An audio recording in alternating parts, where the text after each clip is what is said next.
네, 시청자 여러분 안녕하십니까. 오늘은 인물 포커스 신동춘 자유통일국민연합 대표의 살아온 길과 자유통일 과제에 대한 내용으로 인터뷰를 갖도록 하겠습니다. 현재 자유통일국민연합 대표로 계시는데 우리 신동춘 회장님께서 자기소개를 좀 부탁드리겠습니다. 예, 안녕하십니까. 예, 방금 소개받은 자유통일국민연합 대표 신동춘입니다. 예, 제 오늘 개인 소개라기보다 저는 오늘 주안점을 자유통일국민연합이 뭐 하는 데고 앞으로 어떻게 활동을 할 생각인지 그런 거에 대해서 주로 말씀을 드리도록 하겠습니다. 예, 우선 저희 자유통일국민연합은 2016년 1월 달에 그 임진각에서 몇몇 분들, 발기인 분들하고 해서 거기 출정식을 한 후에 이제 임의단체로 활동을 해왔습니다. 왜 그러냐면 그 지난 정부에서 그 헌법에서 자유를 뺀다고 하는 그런 거를 했지 않습니까? 그래서 그런 정부에서 이 사단법인 인가를 받기도 어렵고 받아서 뭐 하겠느냐 해서 유튜브 활동, 세미나 여러 가지 각종 활동을 하면서 지내왔습니다. 그러다가 윤석열 정부가 출범하면서 이제 자유민주주의를 본격적으로 실현하는 그 정부라고 인정이 돼서 저희가 사단법인 인가를 벌써 재작년이 됐네요. 재작년에 신청을 해서 잘 받았고 작년도 초에는 또 기부금에 대한 세액공제를 부여하는 공익법인으로 기획재정부에서 지정을 받았습니다. 그래서 법적인 기초는 다 돼 있고요. 아시다시피 저 자유통일은 말이죠. 우리나라 헌법 3조 4조에 이 대한민국은 민주공화국이다. 대한민국의 영토는 한반도와 그 부속도서로 한다. 그 다음에 대한민국은 이제 자유평화통일인데 특히 그 가치가 자유민주적 기본 질서를 지향한다라고 되어 있습니다. 그렇기 때문에 우리 자유통일국민연합은 헌법 제3조 4조에 나와 있는 헌법 가치를 실현하기 위한 단체입니다. 그리고 또 민족적 열망도 지금 그러하고 하고요. 그래서 세계의 수많은 나라의 헌법에 천부인권과 자유민주주의가 보장되어 있으니까 이 자유민주주의에 대한 한반도 통일은 역사의 보편성에 속하는 것입니다. 그러니까 우리 국민들이 당당하고 자유롭게 이런 자유통일을 외치고 자유통일을 실현하는데 같이 동참해 주시기를 저는 바라고 있습니다. 예, 말씀 감사드립니다. 신동춘 회장님, 요즘 근황은 좀 어떠시고 주로 어떤 일을 하고 계시는지 궁금합니다. 네, 2024년도 초인데요. 2024년에는 아직 활동을 벌인 게 없고 주로 작년도 일을 가지고 말씀을 드리도록 하겠습니다. 2022년에 사단법인 인가를 받고 작년도 초에는 구인이 공조를 해서 자유복음 통일이 이루어진다를 라는 책을 출간했습니다. 우리 그 자유통일국민연합의 인식과 지향하는 바가 잘 저술되어 있다고 생각합니다. 사실 우리 모임에 기독교의 목사님들, 장로분들이 아주 많고 북한의 복음 통일을 지향하는 분들이 많기 때문에 책 제목으로 자유복음 통일을 쓰도록 서로가 얘기가 있었습니다. 그 다음에 처음 저희가 창립할 당시 2016년에도 통일을 앞당겨 주소라는 책을 그때 15인 공조로 출간했습니다. 잘 아시는 여러분, 김문수 지사님도 그 당시에 동참을 했고 15분의 그 종교계 인사 또 통일 관계 전문가, 정치학자 여러분들이 참여를 했고 이때 그 자유통일국민연합의 창립 취지문을 실었습니다. 작년도 초에 그래서 이 자유통일국민연합의 사단법인 출범식 및 출판 기념회를 작년 2월 7일 날 개최했습니다. 그 다음에 작년 9월 12일에는 서울 글로벌센터에서 북한 인권 개선과 자유통일 세미나를 개최했는데 이때 특별히 그 통일부와 북한인권정보센터의 후원을 받고 발표자, 토론자 모두 해당 분야의 최고 전문가를 모셔서 아주 저희로서는 굉장히 심혈을 기울인 세미나를 기획하고 잘 성황리에 끝냈다고 자평을 합니다. 예, 통일을 앞당겨 주소서. 북한 인권 개선과 자유통일 세미나에서 특히 강조된 점은 무엇이었습니까? 예, 그래서 제가 지금 심혈을 기울인 세미나라고 말씀을 드렸는데, 역시 저희가 이제 우선에 북한 주민들이 지금 인권 탄압을 받고 굶주리고 있고 전 세계의 최빈곤국가 또 최악의 인권국가로 불리고 있지 않습니까? 같은 우리 북녘 동포들이 이런 생활을 7, 80년 동안 계속한다고 하면 고통이 얼마나 심하겠습니까? 고통 이전에 우리가 인간다운 생활을 전혀 지금 하지 못하고 있기 때문에 북한 인권을 얘기함으로써 북한의 그 동포들이 조금이라도 인권이 나아지기를 바라는 마음이 우선 있었습니다. 그래서 이제 이것을 말만 해서는 안 되고 북한 인권이 개선이 되려면 결국 북한 정권의 자유와 민주화가 이루어져야 되는데 지금 김정은 정권의 이 독재 전체주의 국가가 민주화 자유화가 된다는 게 굉장히 어렵습니다. 그렇기 때문에 이 북한 동포들, 북한 주민들의 그 의식 변화, 그 다음에 외부 정보 유입으로 인해서 세계는 이렇게 돌아가는데 우리는 이렇게 살고 있다. 이런 그 굉장히 자각이 필요합니다. 그래서 외부에서 라디오나 전단지, USB, 대북 확성기 등의 다양한 수단을 강구해서 외부 정보 유입을 해서 북한 주민들이 우리 세상의 진실을 알 권리를 확보를 하고 진실에 눈을 뜨고 현실에 눈을 떠서 뭔가 김정은 정권이 정말 잘못하고 있다는 사실을 우리가 알아야 되겠습니다. 그 다음에 또 세미나를 통해서 우리가 새로 알게 된 것은 북한의 장마당이 코로나 이전에 굉장히 활성화돼서 한 500개 정도가 있다고 하는데 이 장마당을 통해서 외부 정보가 많이 유입이 되고 또 장마당을 통해서 많은 주민들이 일종의 소득 증대가 된단 말이죠. 그 다음에 물가도 북한의 여러 지역에 있는 물가들이 장마당을 통해서 교류가 됨으로써 그게 굉장히 그 활성화되는 거예요. 그게 약간의 그 자본주의 방식이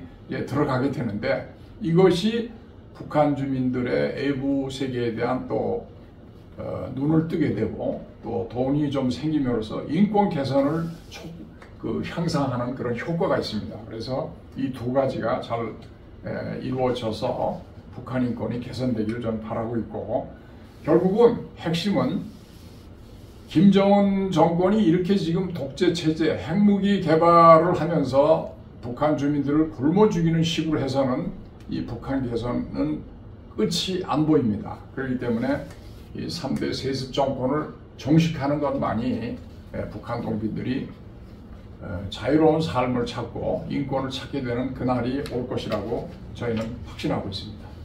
예, 그 방금 전에 그 자유통일국민연합이 어렵게 사단법인으로 이렇게 만드셨는데요. 통일운동을 시작하게 된 동기와 이후에 현재 국제정세와 비추어서 자유통일의 과제에 대한 내용을 좀 설명을 부탁드리겠습니다. 사실 제가 통일운동에 눈을 뜨게 된 거는 저희 사실 부모님이 6.25 때 황해도에서 월남을 하시고 저를 여기서 낳으셨습니다. 그렇기 때문에 사실 부모님의 고향을 찾는다고 하는 것이 저는 자손으로서 당연한 그 상당히 본능적인 일이고 부모님이 이산가족이 됐는데 북한의 그 떨어진 가족들을 한 번도 보지 못했어요. 여기 온 후로 볼 수가 없는 거죠. 볼 수가 있는 장치가 이산가족 찾기가 있는데 그거는 다 정치적인 그 쇼에 불과하고 뭐 한 번에 추첨을 해서 100사람의 가족이 뽑힌다니 이런 그 몰상식한 짓이 어디 있겠습니까? 저는 그런 거 동참을 안 했고요. 그래서 제가 공무원의 그 건설교통부 뭐 이렇게 그 다음에 국토해양부, 국토교통부로 이어지는 그 공직 생활을 하면서 일찍부터 그 통일경제연구협회 등 여러 가지 그 통일운동에 많이 관여를 해오고 관여를 하면서 남북한 통일 문제, 국제정세 문제, 그 관련 그 인권 문제에 대해서 열심히 공부를 하고 또 많은 토론을 해왔습니다. 그 다음에 이제 그 작년에 이제 7년 동안 우리가 활동을 하면서 유튜브를 한 100회 정도 올렸는데, 이게 지금 군국주의나 전체주의, 공산주의의 실상을 파헤치고 리더십 자유민주주의, 한반도 자유통일, 서양의 역사 등을 집중적으로 해서 우리 국민들이 좌파의 그 공작과 세뇌에 넘어가지 않도록 나름대로 애를 썼지만은 이게 전파력이 아직은 미미하고 해서 앞으로도 더 여러 가지 수단을 강구해서 우리 국민들이 자유가 무엇이냐 또 통일이 무엇인가에 대한 그 근본적인 각성을 하는데 많은 힘을 기울일 것으로 저는 생각을 합니다. 그래서 우리가 지금 그 한반도가 분단이 돼가지고 지구상 마지막 분단 국가로 지금 해방 후에 38선부터 분단이 되고, 거기에 이제 6.25의 비극으로 이어져서 이게 지금 너무나 남북 대립이 이제 오랫동안 해서 민족의 동질성도 자꾸 엷어지고 있지 않습니까? 그래서 이 분단의 갈등과 고통은 이루 말할 수 없는 것이죠.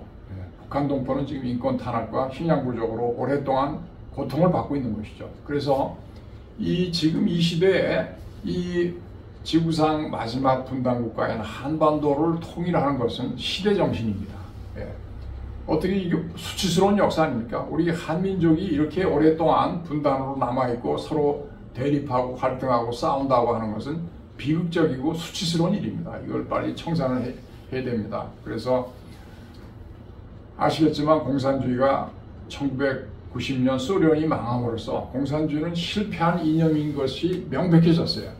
그런데 우리나라 내부는 어떻죠? 이 좌파들이 그 역사에서 배우지 못하고 말이죠. 우리나라를 좌파 공산주의 만들려고 끊임없이 그 여러 가지 음모를 핵책을 하고 또 권력을 장악까지 하고 하는 그런 사태까지 지금 오게 된 것입니다. 그래서 그런데 이제 통일을 어떻게 성취하느냐, 그런 저는 분명하다고 생각합니다. 처음 모두에도 얘기를 했지만 헌법에 자유민주적 기본 질서로 우리 헌법이 되어 있습니다. 그래서 우리 통일 한반도, 통일의 한국도 자유민주주의가 돼야 되는 것입니다. 그러니까 자유민주주의에 의한 통일을 하려면 북한하고 타협하는 건 안 되겠죠. 북한하고 타협해서 어떻게 자유민주주의가 되겠습니까?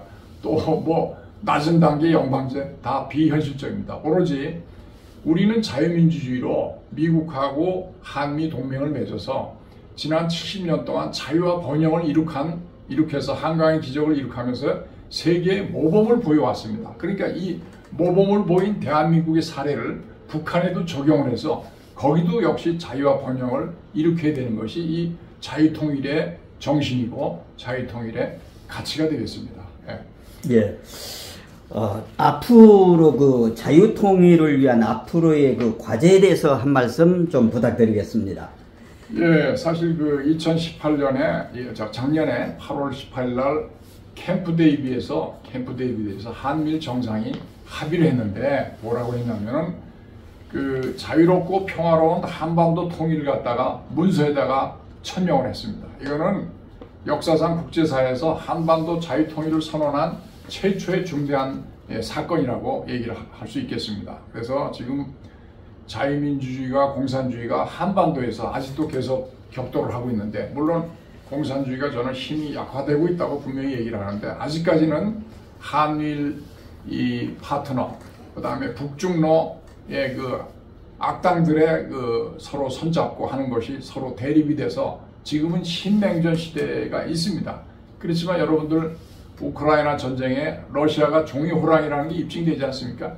러시아는 국력이 약화되고 있습니다. 러시아가 우리나라보다 GDP가 뒤에 있어요. 그러니까 전쟁 치르고 경제 제재로 해서 그 러시아가 앞으로 세계에 다시 뭐 큰 강국이 되기는 어렵고 올라가게 길을 갈 수밖에 없다고 보고, 중국 여러분들 아시죠? 최근에 시진핑이가 계속 독재를 하고, 아니 코로나 제로 코로나를 하면서 중국 경제를 다 죽였는데 최근에 반간첩법이라는 걸 만들어서 외국 사람들 전부 감시하니 외국 사람들이 무슨 기업을 하겠어요? 전부 떠나고 있어요. 자본이 어디 떠나죠? 인도, 베트남 이런 데로 다 떠나고 있어요.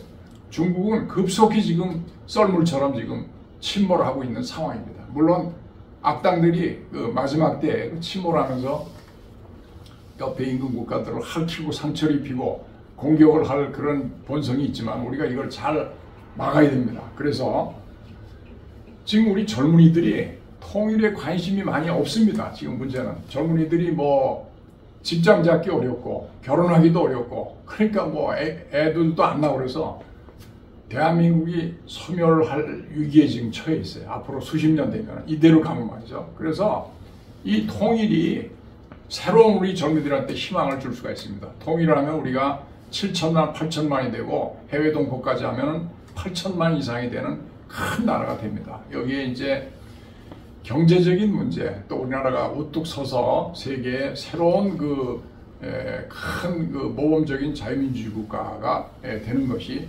통일의 이상인데, 이 좌우간 우리들이 인식할 거는 통일을 왜 하느냐. 지금 분단의 비용보다 통일의 비용이 훨씬 적습니다. 분단 비용은 뭐죠? 군비도 있죠. 또 이념 전쟁, 남남 갈등이 얼마나 심해. 좌우 대립 말이죠.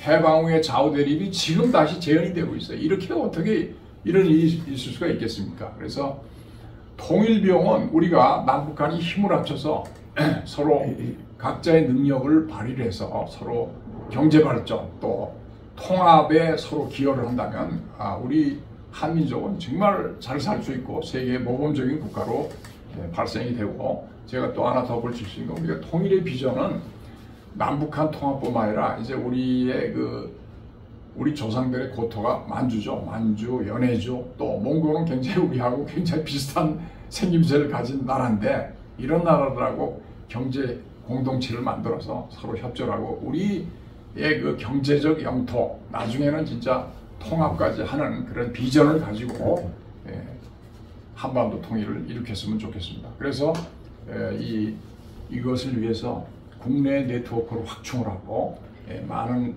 네트워크가 중요한 건 아니죠. 그 사람을 통해서 우리가 국제적인 연대를 만들고 한반도의 자유통일이 시대정신이고 필수적인 과제라는 것을 세계인들이 인식하고 우리가 그 협조를 받아서 이 대업을 완수하는 것입니다. 우리 시민단체가 무슨 큰 힘이 있겠냐고 하는데 우리도 나름 목표와 전략을 가지고 여러 단체들 또 하고 협조를 함으로써 이 유혹을 달성할 것이라고 생각을 합니다. 그래서 제일 중요하게 생각하는 것은 우리 지금 한반도 또 대한민국이 직면하고 있는 여러 가지 진실이 있는데 진실을 외면하고 있는 사람들이 너무 많아요. 지금 뭐 부정선거 문제, 5.18 문제 이거 다 진실을 외면하고 있는 것이에요. 이런 것들을 정확히 밝혀야 우리가 선진국으로서 떳떳한 이 나라가 되겠습니다.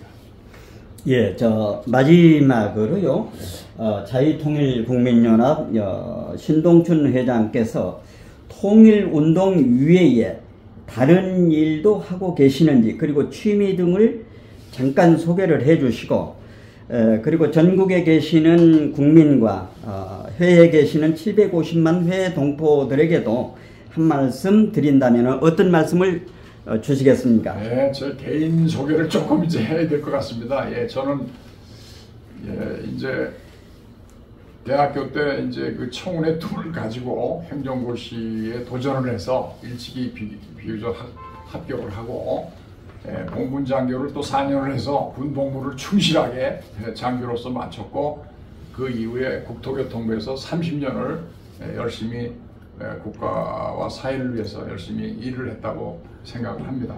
그래서 그 현역 때 제가 이제 국제 문제도 많이 했고 또 항공 문제를 많이 했는데 지금 그래서 한 7년째 거의 자유통일국민연합하고 같은 역사를 가지고 있는데 글로벌 항공우주 산업학회 회장을 맡아서 이 현재까지 13차례의 학술 세미나 또 5번에 걸친 학술 지발관에 많은 그 활동을 해서 우리나라 항공우주 산업 발전에 제가 나름 그 기여를 하고 있다고 생각을 합니다.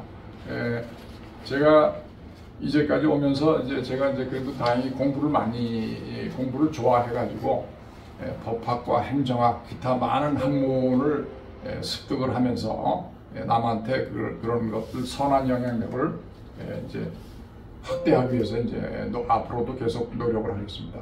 건강 유지를 위해서는 제가 초등학교 때 배구 선수를 했는데 그게 기본이 돼서 그런지 지난 40년 동안 테니스를 열심히 해왔고 지금도 주말이면 이제 테니스장에 가서 체력 단련을 해서 잘 체력 관리를 하고 있습니다. 그 다음에 또 특이한 거는 한 13년 동안 클래식 성악 공부를 해가지고 가끔 모임이 있을 때 나가서 노래도 부르고 하고 있습니다. 뭐 아마추어 실력이지만 나름 하고 있고, 그 다음에 이제 2009년부터 또 복지관, 가평, 꽃동네 등등에서 봉사 활동을 한 달에 한 번씩 했으니까 한 벌써 15년 이상 꾸준하게 지금 하고 있습니다. 그래서 제가 하고 싶은 얘기는 인생은 한 번 왔다 한 번 가는 겁니다. 필연적으로 우리가 가게 돼 있는데, 여러분 이 짧은 인생 동안 어떻게 보람 있고 즐겁게 사느냐가 이제 저는 인생의 목표라고 생각합니다. 그래서 그 짧은 시간에 우리가 해낼 일, 하고 싶은 일, 또 잘하는 것 위주로 해서 우리가 인생을 열심히 또 즐겁게 사는 것이 우리를 세상에 보내준 하나님의 뜻에 부합하지 않는가. 그래서 저는 일도 열심히 또 즐겁게 하는 편입니다. 그래서 여러분들 뜻이 맞는 분들과 함께 이 자유통일운동을 하는 것이 지금 이 시대에 제가 할 수 있는 가장 큰 일이 아니겠느냐 생각하면서 여러분들의 많은 참여와 협조를 부탁을 드리겠습니다. 감사합니다. 예, 인터뷰에 응해 주셔서 대단히 감사합니다. 말씀 감사드립니다. 예, 감사합니다.